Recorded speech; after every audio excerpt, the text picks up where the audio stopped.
You're gonna come out and sue Trump to stop the payments of our troops? You hate our troops? You hate America? And when funding lapsed on October 1, agencies began implementing shutdowns. Under the DOJ shutdown plans, no FBI agents were furloughed.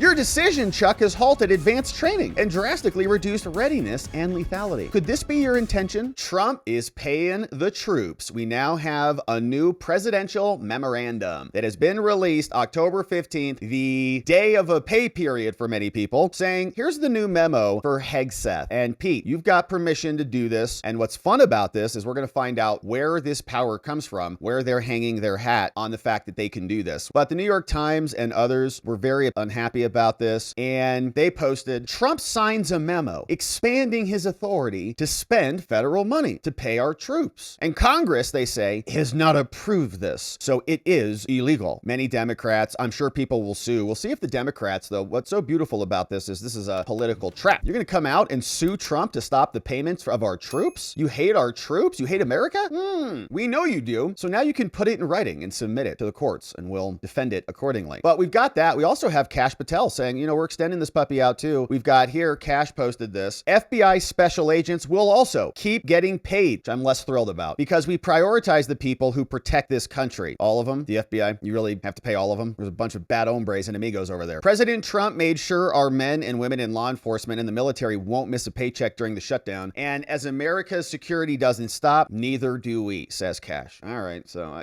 more interested in the military than the FBI agents. Still mad at the FBI agents for everything that they've done to wreck our country. But here is what Mike Johnson said. He said, thanks to POTUS, our troops didn't miss their paycheck today, despite the Democrats repeatedly voting to block them because they hate them. Now Democrats are saying it's illegal for the commander-in-chief to ensure our troops get paid. This is utterly shameful. It says it's time for Democrats to stop playing games and end their Schumer shutdown so our troops can have certainty. Axios reporting, House Democrats told Axios in interviews that they disagree with Mike Johnson. They say this is illegal. Trump can't move this money around. Jamie Raskin's coming out. Remember, they keep saying he's a constitutional scholar because he taught like a con law class one time. It's probably terrible. Those kids probably know nothing about the Constitution. Only Congress has the authority to appropriate money to federal expenditure. Well, then go do it. It's not like a big fungible fund of money that Trump can take from here and put over there. He said it's almost certainly illegal to move money around. To defend America, he's the commander-in-chief. He's got a national security operation that he has to make sure is fully functional, lest the country crumbles. So he, of course, the president, is going to be leaning on that, his Article 2 powers. Here is the memo for the Secretary of War. And the Constitution is a pretty good source of power. Use of the available Department of War funds for military pay and allowances during a lapse in annual appropriations. Courtesy of the president. Here's the subject, Pete. Now over to you. The current appropriations lapse, which includes a lapse in the annual appropriations that the Congress provides for the pay and allowances for military, is now in its 15th day yesterday. Further, congressional leaders have indicated that political negotiations have stalemated and that passage of the necessary bipartisan legislation to end the lapse is unlikely to occur before our active military personnel are scheduled to receive their next paychecks on the 15th. This potential outcome presents a serious and unacceptable threat to military readiness and the ability of armed forces to protect and defend our nation. But the Democrats would rather trillions of dollars be spent on illegal aliens. Now, accordingly, as the commander-in-chief of the armed forces of the United States, under Article 2 of the Constitution, very powerful constitutional source, I direct Hegseth, Secretary of War, in coordination with the director of the OMB, Russ Vought, to use for the purpose of pay and allowances any funds appropriated by Congress that remain available for expenditure in the fiscal year that we're in, to accomplish the scheduled disbursement of military pay and allowances for active duty military personnel, as well for the reserve component of military personnel who have performed active service during the relevant pay period. Now, funds used for military pay and allowances during the current lapse should be those that the Secretary of War determines are provided for purposes that have a reasonable, logical relationship, a nexus to the pay and allowances of military personnel consistent with applicable law under U.S. Code. So don't break any other laws, but if you think that these are American defense funds that are provided for the defense contracts or whatever it is, and there's a money that hasn't been paid out, we need that more to pay the personnel than we do for those other programs. So if it's anything even remotely related to defense, just reapportion that, repurpose that over to pay the men and women who put the uniform on. At the conclusion of the current lapse in appropriations, every effort should be made, as authorized by law, to adjust applicable funding accounts within the Department of War to ensure continuation of Department of War operations and activities consistent with planned expenditures prior to the lapse. lapse. And so we'd love to see, and probably will, some lunatic federal judge who injunctions this and says, sorry, troops, you have to go without. Because this is a major part of the negotiation platform that the Democrats have, and the Republicans try to do this too. It's kind of like a poison pill, right? If you want to keep the troops in the government spending stuff, because then it's a strong incentive to pass the other government spending because you really want to pay the troops. It makes pretty good sense to make sure that your borders are secured against foreign conflict. If anything the government is doing, it's to provide for the common defense and ensure tranquility at home. Make sure people aren't killing each other. But they do a bunch of other things like healthcare for illegal aliens and now emergency funds for ICE deportations taking place in LA. It's like ridiculous. So all of that money that is being grifted out, just reapportion that and somebody can sue about that. Now, taking this off the table, Trump just said, well, we're going to pay them. I mean, a federal judge will probably come in and injunction this at some point, but then they have to explain that to the American people, and they have to explain that to the Democrats and to the troops themselves to shove them back in to the package deal. Like, it's got to be a package deal, right? If you had to just go buy individual cable channels, if you could just pick that one and that one and that one, then maybe they wouldn't sell you the whole package. So Trump is taking that out of the package, and now all of a sudden the package looks a lot less attractive. So major forcing function happening here. What are the Democrats going to do? They're going to come out adverse to the troops? Probably. Yeah, they probably will. And they're going to say it's illegal. We'll see if Jamie Raskin wants to sue over it. But Kash Patel also shared this, more details on what's happening with the FBI. He posted the comment and then said the Trump administration is also paying the FBI. Patel said to President Trump, he said, you found a way to get these individuals paid during a government shutdown. And on behalf of the FBI, it's a great debt that we owe you. Well, the FBI owes a lot of us a lot of things, including accountability. Patel did not specify the source of the funds, and the announcement follows other moves. Trump told CBS News, we got the people that we want paid, right? We got the people that we want paid.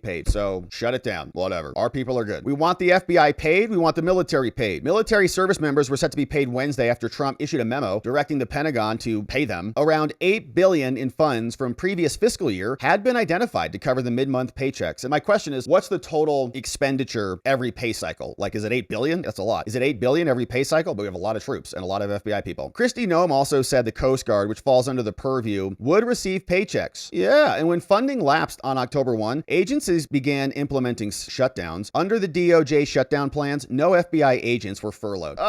And only about 10% of department employees were expected to be sent home. The FBI Agents Association were very happy. Oh, thank you for ensuring when they're not suing him. Now they're thanking him, but noted that the FBI's workforce also includes other people other than agents, analysts and professional staff. Yeah, partisan hacks. If the shutdown continues, the Bureau will be forced to curtail travel, training, hiring, and other vital operations, said the union of the FBI agents. The administration moves to pay certain federal workers, prompted questions about the legal authority. In previous shutdowns, Congress has voted on standalone measures to pay the military, but they're not going to do that because they don't care. And they need them to be a part of the deal. And the October 15th deadline for paychecks has been widely viewed as an off-ramp. Nope, not anymore. No thanks. We're good. We don't need your participation. But the move to unilaterally fund the paychecks took the pressure off lawmakers, at least temporarily. So you got another like 2 weeks until the next pay cycle comes in. Republican leaders in Congress tried to resume that pressure on Democrats to reopen everything, but they don't care. They need their rally fervor. He says, we prioritize troops and law enforcement. Remember when they said that you were essential or not essential? Remember that? Like, sorry, you run a gym. You're not essential. Sorry, you're a barber. You cut people's hair. You're not essential. Close your business down. What are you talking about? Yes, we are essential. Health is essential. Looking good with a fresh cut is essential. When we look at that, then how about you let us decide? But anyways, the point is troops, law enforcement, the people who are actually doing physical work to protect the sanctity of the country, a lot more important than some USAID money that was handed out for generations before we got here. What happened to that? Why couldn't they make an event fund for shutdowns that you could pay the troops and other essentials with? Because they don't want to solve problems. They want to keep them as part of the problem so they can come beat each other up over, you don't want to pay our troops. Separately, the Trump administration is out to lay off thousands of people, and a federal judge just came out and paused that. Now, we're getting to and rid of a lot of things, said Trump, and we're looking forward to seeing more of that happen. So Hegseth now be delivering the money out to the troops. Kash Patel happy about it, and others are not. Now, we got a letter. 27 veteran members of Congress also calling out Chuck Schumer. Why don't you want our troops to be paid? Why don't you just pass a continuing resolution, Chucky? Look at all these veterans signing this. Amade from Arizona, shout out. Anna Paulina Luna, shout out. Bunch of others. Don Bacon, you know the names. Whole list of them here. Barry Loudermilk, we know who he is. And others. Ronnie Jackson, and more. Now, they sent this over. Hey, Chuck, loser. As members of Congress, veterans, and serving reservists and guardsmen, we write strongly to urge you and your caucus to vote in favor of the CR, the Clean clean funding bill at the next opportunity. They won't. As you're aware, House Republicans passed a straightforward extension of the government funding back on September 19th to fund the government through November 21 and at spending levels that were already previously championed by your demented President Biden and congressional Democrats. But despite this fact, Chuck, you have led your colleagues into voting against this legislation 9 times now because you hate our veterans and our troops. By refusing to vote in favor of funding levels you and your Democrat caucus previously supported, you've made it clear to the American people that shutting down the government is justified in pursuit of your political ends, regardless of the cost of the military readiness and the well-being of service members and veterans. Your political tactics, Chuck, are putting military members, veterans, and their families at risk. Our troops were paid this week, though, thanks to President Trump and Hegseth's unilateral leadership. Without their decisive action, military families would have missed their paychecks, including the hundreds of 42nd Infantry Division soldiers from New York deployed to the Middle East and more than 122,000 active duty service members in Virginia. It is unconscionable to wield their paychecks as a political weapon, Schumer. With the uncertainty you have caused, commanders are focused on helping their subordinates put food on the table instead of focusing on defending our nation and getting our soldiers combat ready. Now, a government shutdown has real and dangerous consequences for our nation's defense. Nearly 334,900 Department of Defense civilians, about 45% of the workforce, are furloughed, halting the logistics, the maintenance, and the base operations that our uniformed men and women rely on every single day. And our drill weekends could be delayed or canceled. Cohesion is a problem. Combat preparedness, not happening. Your decision, Chuck, has halted advanced training and drastically reduced readiness and lethality. Could this be your intention? The Department of Veteran Affairs has severely limited operations. All VA benefits, regional offices are closed, preventing veterans from receiving support for their disability claims and employment services. Ground maintenance and headstone placement have halted. Applications for burials at VA cemeteries have been discontinued, and presidential memorial certificates are no longer being used. Not to mention, approximately 662,000 veterans in New York alone, Chuck, that's your state, are directly impacted. These brave men and women can no longer receive career counseling, employment planning services, or assistance navigating VA benefits that they earn through their service. These are a direct result of your actions and the actions of your Democrat colleagues. Every military service member and veteran deserves better. We urge you to prioritize our country's national security and the needs of our veterans over political aims. Pass a clean CR, Chuck, to ensure military readiness and restore veterans' benefits. Our service members and veterans have sacrificed for this nation. They deserve your support, not your political games.